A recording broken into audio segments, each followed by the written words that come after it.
नमस्कार, live cities की night bulletin दिन भर बिहार में आपका स्वागत है। मैं आपके साथ सौम्य राठी। सबसे पहले सुर्खियों पर एक नजर। बाढ़ के लोगों से मिले सीएम नीतीश, सुनी समस्या। बीजेपी के नेताओं ने सुनी पीएम के मन की बात। फिर आरजेडी जेडीयू में हो गया शुरू पोस्टर वॉर। आरजेडी ने सीएम नीतीश पर बोला हमला। मुकेश सहनी को लेकर बोले चिराग पासवान, विधायक को कटूटा और आना जाना पहली बार नहीं हुआ है। संजय जायसवाल ने कह दिया मुकेश सहनी पर करूंगा कार्रवाई। दिल्ली में विधानसभा अध्यक्ष विजय सिन्हा ने भूपेंद्र यादव से की मुलाकात। गोपालगंज में कार से 3 करोड़ कैश बरामद, 2 गिरफ्तार। कैमूर में तेज रफ्तार बाइक ने महिलाओं को रौंदा, 3 की मौत। भोजपुर में पुलिस की दबंगई, युवक को मार दी गोली। और प्रचंड गर्मी के बीच बिहार में बारिश का अलर्ट। अब खबरें विस्तार से। सीएम नीतीश कुमार का राज्य में जनसंपर्क यात्रा चल रहा है। मुख्यमंत्री नीतीश कुमार ने आज बाढ़ लोकसभा क्षेत्र के तहत बख्तियारपुर विधानसभा क्षेत्र के विभिन्न इलाकों का भ्रमण कर पुराने स्थानीय साथियों, सहयोगियों एवं कार्यकर्ताओं से मुलाकात की। मुख्यमंत्री ने दनियावा, खुसरूपुर और बख्तियारपुर के कई इलाकों में जनसंपर्क यात्रा की। इस दौरान वे पार्टी के कार्यकर्ता और नेताओं के साथ आम लोगों से मुलाकात कर रहे थे और उनसे फीडबैक लिया। बता दें कि मुख्यमंत्री पिछले कई दिनों से जनसंपर्क यात्रा कर रहे हैं। इस दौरान वे हर प्रखंड में जाकर लोगों से मुलाकात कर रहे हैं, साथ ही उनकी शिकायतों और समस्याओं को सुना जा रहा है। मुख्यमंत्री आज अपने घर बख्तियारपुर के इलाके में भी जनसंपर्क कर रहे थे और ये सिलसिला आगे जारी रहेगा। पार्टी नेताओं से मिली जानकारी के अनुसार मुख्यमंत्री अप्रैल महीने में नालंदा, राजगीर के कई इलाकों में भी जाएंगे। पटना स्थित बीजेपी प्रदेश कार्यालय में प्रदेश अध्यक्ष संजय जायसवाल सहित पार्टी के कई नेताओं और कार्यकर्ताओं ने प्रधानमंत्री के मन की बात कार्यक्रम को सुना। मन की बात कार्यक्रम के बाद बीजेपी प्रदेश अध्यक्ष संजय जायसवाल ने कहा कि इस कार्यक्रम का इंतजार बीजेपी के कार्यकर्ता और पूरे देश की जनता करती है।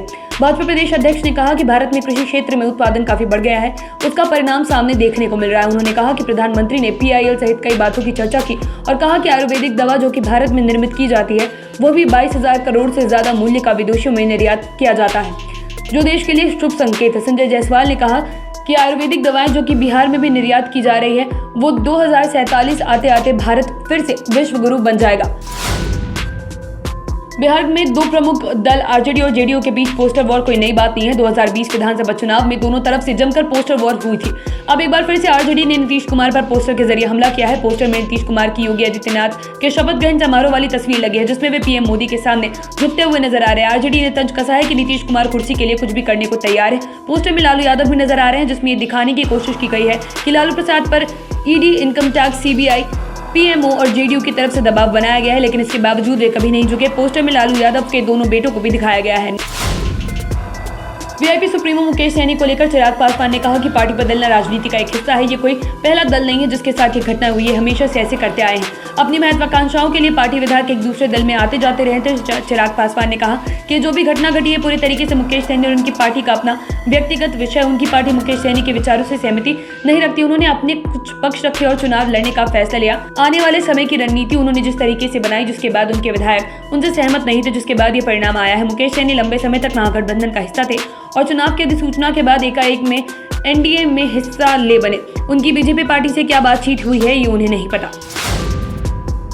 वीआईपी सुप्रीमो मुकेश सहनी को बीते दिनों बीजेपी ने बड़ा झटका दिया है। उनके 3 विधायकों को बीजेपी ने अपनी पार्टी में शामिल कर लिया। इस क्रम में बिहार बीजेपी के प्रदेश अध्यक्ष संजय जायसवाल ने बिहार सरकार के मंत्री मुकेश सहनी पर एक बड़ा आरोप लगाया। साफ तौर पर संजय जायसवाल ने मुकेश सहनी को कह दिया है कि अगर वो कार्रवाई नहीं करेंगे तो मैं कार्रवाई करूंगा। बीजेपी ने प्रदेश अध्यक्ष संजय जायसवाल ने कहा है कि मुकेश सहनी मछुआरा समाज को डैमेज करने का काम कर रहे हैं। दरअसल राज्य में मत्स्यजीवी सहयोग समिति की सदस्यता को लेकर मंत्रालय ने गैर मछुआरा समाज को आवेदन की छूट दी है। पहले इसकी जिम्मेदारी मंत्री के ही पास होती थी, लेकिन अब समिति के मंत्री का पद खत्म कर दिया गया है और उससे जगह अधिकारी को कमान दे दी गई। इससे मछुआरा समाज को नुकसान पहुंच रहा है। बिहार विधानसभा के स्पीकर विजय सिन्हा ने दिल्ली में बिहार बीजेपी प्रभारी भूपेंद्र यादव से मुलाकात की। मुलाकात के बाद मीडिया से बातचीत में उन्होंने कहा कि शिष्टाचार भेंट थी, किसी अन्य मुद्दे पर बातचीत नहीं की गई। स्पीकर ने कहा कि सीएम के साथ हुई बहस वाले मामले पर कोई चर्चा नहीं हुई। कानून व्यवस्था के मुद्दे पर सदन में नीतीश के साथ हुई बहस पर स्पीकर ने कहा कि गलती जीवन का एक पन्ना है और रिश्ता पूरी तरह किताब है। गलती मतलब एक पन्ने के लिए किताब को नष्ट नहीं किया जा सकता है, गलती मतलब उस एक पन्ने को हटा देंगे।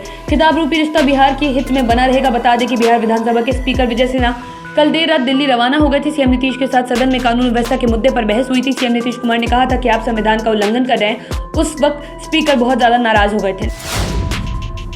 उत्पाद विभाग की टीम ने वहां जांच के दौरान गोपालगंज से 3 करोड़ रुपए बरामद किए हैं। टीम ने बलथरी चेक पोस्ट से ये भारी भरकम राशि बरामद की है। इस मामले में 2 लोगों को हिरासत में ले लिया गया है, उनसे पूछताछ की जा रही है। बताया जा रहा है कि इस कैश को लखनऊ से सिलीगुड़ी ले जाया जा रहा था। इस बीच उत्पाद विभाग की टीम गाड़ियों की जांच करी थी। जैसे ही कैश वाली गाड़ी को चेक किया गया तो उसकी डिक्की से 3 करोड़ का कैश निकाला गया। कैश हवाला कारोबार से जुड़े होने की आशंका जताई जा रही है। उत्पाद विभाग ने इनकम टैक्स के अधिकारियों को इसके बारे में सूचना दे दी है। हिरासत में लिए गए लोगों से पूछताछ की जा रही है।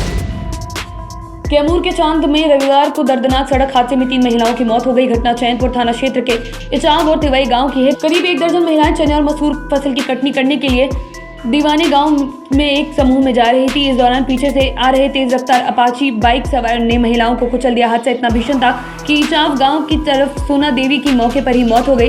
वहीं दूसरी तरफ भागीरथी देवी ने सदर अस्पताल में इलाज के दौरान अपना दम तोड़ दिया। तो वहीं कलावती देवी, तेतरी देवी, मीना देवी, दुर्गा कुमारी, चांदी देवी, कुमारी देवी, कलावती देवी, शकुंतला देवी और मीना देवी को भी गंभीर चोटें आई है। सभी घायलों का पीएचसी चांद में इलाज किया जा रहा है। बिहार में पुलिस की दबंगई देखने को मिल रही है। मामला भोजपुर का है। बिहिया में थाना प्रभारी ने पहले एक युवक के साथ गाली गलौज किया। युवक ने एसपी से शिकायत करने की बात कही तो उसे गोली मार दी गई। युवक के शरीर में 8 दिन से वो गोली फंसी हुई है। वो जिंदगी और मौत के बीच जूझ रहा है। युवक ने अस्पताल से आईसीयू से मुख्यमंत्री से 2 दोषियों पर कार्रवाई की मांग की, लेकिन पुलिस महकमे ने अब तक उस थाना प्रभारी पर कोई कार्रवाई नहीं की है। पुलिस वालों की करतूत से गुस्साए लोगों ने कैंडल मार्च तक निकाला है। केंद्रीय ऊर्जा मंत्री आर.के. सिंह ने भी संज्ञान लेते हुए मुख्यमंत्री से इस पर कार्रवाई करने की मांग की। केंद्रीय मंत्री ने पीड़ित परिवार से मुलाकात कर दोषी थानाध्यक्ष पर कार्रवाई करने की मांग की है। इधर लोगों ने भी सड़क पर उतरकर कैंडल मार्च निकाली और अपना विरोध जताया। बिहिया थाना अध्यक्ष को बर्खास्त करने की और प्राथमिकी दर्ज करने की मांग पर लोग अड़ चुके हैं। बिहार में एक बार फिर से मौसम में बड़ा बदलाव होने जा रहा है। प्रचंड गर्मी से आने वाले 4 से 5 दिनों तक काफी राहत मिलने वाली है। इस दौरान 25 किलोमीटर प्रति घंटे की रफ्तार से चलने वाली हवा के प्रभाव से मौसम थोड़ा ठंडा होगा। पूर्वी हवा के प्रभाव के कारण 30 मार्च को राज्य के पूर्वी इलाकों में हल्की बारिश के साथ बूंदाबांदी होगी।